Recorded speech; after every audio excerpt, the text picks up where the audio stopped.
Mr. Speaker, I'm the proud sponsor of H.R. 5953, the Preventing Disaster Revictimization Act. In the 2018 Disaster Recovery Reform Act, Congress made it necessary to made the recovery process fair, and it made it more equitable for most communities. This bill builds upon those efforts by ensuring that spent funds aren't clawed back.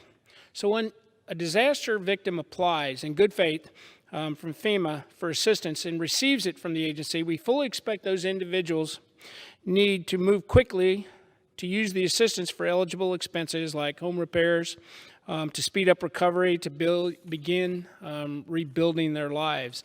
And these victims should never expect FEMA to have to come back or expect FEMA to come back weeks or months or sometimes even years later and say, sorry, we made a mistake. Now you, the victim, have to give back those funds that we've already distributed to you and that you've already put to good use.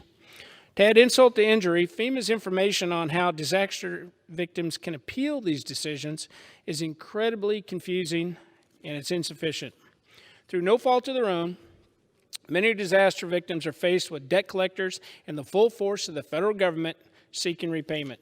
People acting in good faith to rebuild should not be re-victimized because they relied upon FEMA's determination that they were qualified for assistance that they did receive. Unfortunately, disaster victims have experienced this recently. In my own district, in one of my communities, actually a few of my communities, one in particular, Craig, Missouri, and in other communities all across the country. One constituent in my district was awarded just over $12,000, only to have FEMA show up after the money was spent to say that they messed up, that they didn't actually, that individual didn't actually qualify for the money in their determination and that it needed to be paid back. That's simply wrong, and it can devastate someone who is already facing some very difficult circumstances.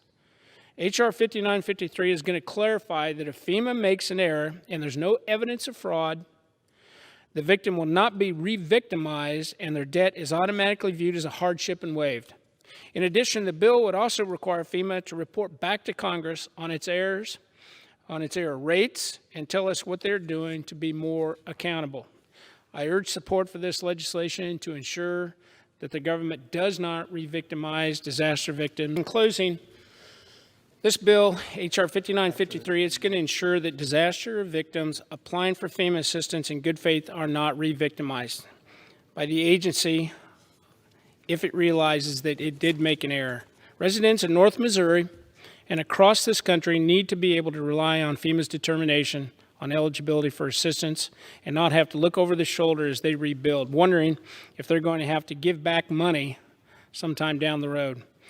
This bill also ensures that FEMA is working to prevent such errors in the future, making it better, a much better steward of the taxpayers' dollars and of vital disaster funding. Mr. Speaker, with that, I would urge support for this very important piece of legislation. I'd yield back the balance of my time.